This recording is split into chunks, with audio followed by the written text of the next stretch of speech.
Olá a todos e bem-vindos ao nosso canal. Hoje faremos uma jornada de volta no tempo, para a movimentada cidade de Tessalônica, na antiga Macedônia. Fundada por volta de 315 a.C., era um grande centro comercial, um lugar de diversas culturas e crenças. Foi aqui, em meio ao barulho e à energia de uma próspera cidade portuária, que o apóstolo Paulo, junto com Silas e Timóteo, chegou em sua segunda viagem missionária. Se imagine no lugar deles, homens com uma mensagem poderosa, entrando em uma cidade cheia de ídolos e debates filosóficos. Apesar de enfrentar intensa oposição e perseguição, a pregação do Evangelho por Paulo criou raízes. Uma pequena comunidade de crentes nasceu, uma igreja composta por judeus e um grande número de gregos. No entanto, o tempo de Paulo com eles foi interrompido. Ele foi forçado a fugir da cidade devido a um violento tumulto provocado por seus oponentes. Você pode imaginar a preocupação em seu coração? Ele teve que deixar para trás esses novos crentes, esses bebês espirituais, em um ambiente hostil. É a partir desse lugar de profundo cuidado pastoral e preocupação que ele escreve suas cartas aos Tessalonicenses. A primeira carta aos Tessalonicenses é como um abraço caloroso de um pai amoroso. Paulo começa celebrando-os. Ele tinha ouvido relatos de Timóteo sobre a fé deles e estava muito feliz. Ele elogia o trabalho da fé, o esforço do amor e a firmeza da esperança deles. Pense nisso. A fé deles não era apenas uma crença privada. Era ativa, produzia trabalho. O amor deles não era apenas um sentimento. Era um esforço exigindo sacrifício. E a esperança deles não era um desejo vago. Era uma âncora firme na promessa da volta de Cristo. Eles se tornaram um modelo para os crentes em toda a Macedônia e Acaia. A conversão deles dos ídolos para servir ao Deus vivo e verdadeiro foi tão profunda que sua história se espalhou por toda parte. Este é um lembrete poderoso para nós. A nossa fé inspira os outros. O nosso amor é visível através das nossas ações? Paulo então expressa seu profundo afeto e desejo de vê-los novamente. Ele os lembra de como trabalhou noite e dia para não ser um fardo para ninguém, enquanto compartilhava o Evangelho. Seu ministério não era um trabalho, era sua vida, derramada por eles. Esse amor autêntico e altruísta é a base da verdadeira comunidade cristã. Mas o coração da carta pulsa com um tema que era claramente central para o ensino de Paulo e para a esperança deles: a segunda vinda de Jesus Cristo. Os tessalonicenses tinham perguntas e preocupações. Alguns de seus entes queridos haviam falecido, e eles estavam preocupados. Eles haviam perdido a volta do Senhor? Paulo oferece belas palavras de conforto e esclarecimento. Ele lhes assegura que, quando Jesus voltar, os mortos em Cristo ressuscitarão primeiro. Então, aqueles que ainda estiverem vivos serão arrebatados juntamente com eles nas nuvens para encontrar o Senhor nos ares. Este não é um código secreto a ser decifrado, mas uma promessa gloriosa a ser abraçada. É uma mensagem de reencontro e comunhão eterna com nosso Salvador. Portanto, diz Paulo, consolem-se uns aos outros com estas palavras. A esperança da volta de Cristo não se destina a ser uma fonte de medo ou especulação ociosa,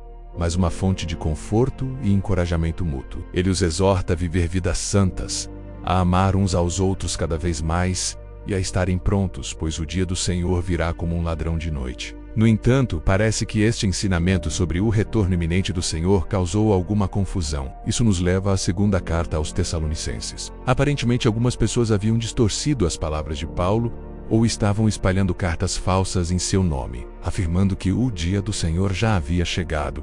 Isso causou pânico e angústia. Alguns crentes até pararam de trabalhar, pensando que, como o fim estava próximo, as responsabilidades diárias não importavam mais. Eles se tornaram ociosos e perturbadores. Então Paulo escreve novamente, desta vez com um tom de correção firme, mas ainda cheio de amor. Ele esclarece a cronologia dos eventos. Ele diz: não se deixem abalar tão facilmente. Antes do dia do Senhor, duas coisas devem acontecer: uma grande rebelião, ou apostasia, e a revelação do homem da iniquidade. Ele será o anticristo e fará oposição a Deus e se exaltará acima de tudo, o que é chamado de Deus. Paulo os lembra que eles já haviam sido ensinados sobre essas coisas. Existe uma força restritiva que atualmente detém esse mal, mas no devido tempo ela será removida. Então o homem da iniquidade será revelado, mas seu reinado será curto. O Senhor Jesus o derrubará com o sopro de sua boca e o destruirá pelo esplendor de sua vinda. A mensagem é clara: não se deixem enganar por falsos relatos ou sensacionalismo. Em vez disso, permaneçam firmes. Apeguem-se aos ensinamentos que receberam. A exortação de Paulo é um poderoso chamado à perseverança diante da confusão da guerra espiritual. Ele então aborda o problema prático da ociosidade de frente. Ele os lembra de seu próprio exemplo. pois vocês mesmos sabem como devem seguir o nosso exemplo. Não fomos ociosos quando estivemos com vocês, nem comemos a comida de ninguém sem pagar por ela. Pelo contrário, trabalhamos noite e dia, labutando e nos esforçando para não sermos um fardo para nenhum de vocês. Ele estabelece um princípio que é ao mesmo tempo simples e profundo. Aquele que não quer trabalhar, também não coma. Isso não é para envergonhar os pobres ou aqueles que não podem trabalhar. É uma repreensão direta àqueles que eram fisicamente capazes, mas escolheram viver da generosidade da igreja, tornando-se intrometidos em vez de produtivos. O trabalho é apresentado como uma parte digna e essencial da vida cristã. É uma forma de prover para nós mesmos, nossas famílias, e ter algo para compartilhar com os necessitados. Trata-se de ser responsável, ordeiro e um bom testemunho para o mundo que nos observa. Ele encoraja a igreja a não se cansar de fazer o bem, mas também a admoestar gentilmente aqueles que persistem em sua ociosidade. Então, como essas cartas antigas falam conosco hoje, no século XXI? As lições são incrivelmente relevantes. Primeiro, o chamado para viver como um exemplo. Assim como os tessalonicenses, nossa fé deve ser visível e contagiante, inspirando outros a buscar o Deus vivo. Somos conhecidos pelo nosso trabalho de fé e esforço de amor. Segundo, a esperança da volta de Cristo. Em um mundo que muitas vezes parece caótico e sem esperança, a promessa da vinda de Jesus é a nossa âncora. Não é uma desculpa para o escapismo, mas a motivação para uma vida santa e uma missão urgente. Devemos viver com um senso de expectativa e sem pânico. E terceiro, o equilíbrio entre vigiar e trabalhar. Somos chamados a ser vigilantes, a estar cientes dos tempos e a permanecer firmes na verdade da palavra de Deus. Mas também somos chamados a ser diligentes, a trabalhar fielmente em qualquer chamado que Deus nos tenha dado. Nossa esperança no futuro não anula nossas responsabilidades no presente. Devemos nos ocupar até que Ele venha, trabalhando, servindo, amando e compartilhando as boas novas. Devemos ser pessoas do futuro, vivendo fielmente no agora. Estas duas cartas curtas são um tesouro de teologia prática, cuidado pastoral e esperança poderosa. Elas nos lembram que a vida cristã é uma jornada de fé, amor e esperança, vivida em comunidade na antecipação do glorioso retorno de nosso Senhor. Vamos orar juntos. Pai Celestial, nós te agradecemos por tua palavra e por estas cartas do apóstolo Paulo.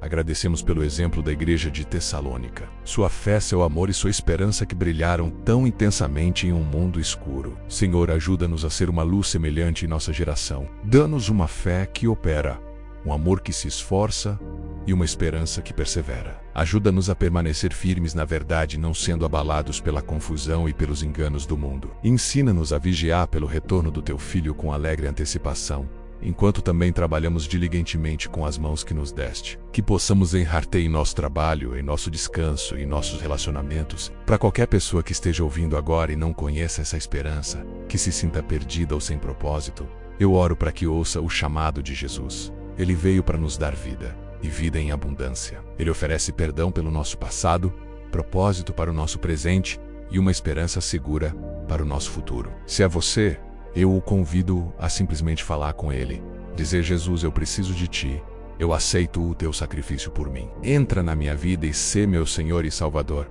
É uma decisão que muda tudo. Senhor, fortalece nossa fé, aprofunda nosso amor e faz nossa esperança brilhar intensamente até o dia em que te veremos face a face. Em nome de Jesus. Amém. Obrigado por assistir. Se este vídeo o abençoou, por favor, curta, compartilhe e inscreva-se para mais conteúdo que o ajude a crescer em sua fé. Deus te abençoe.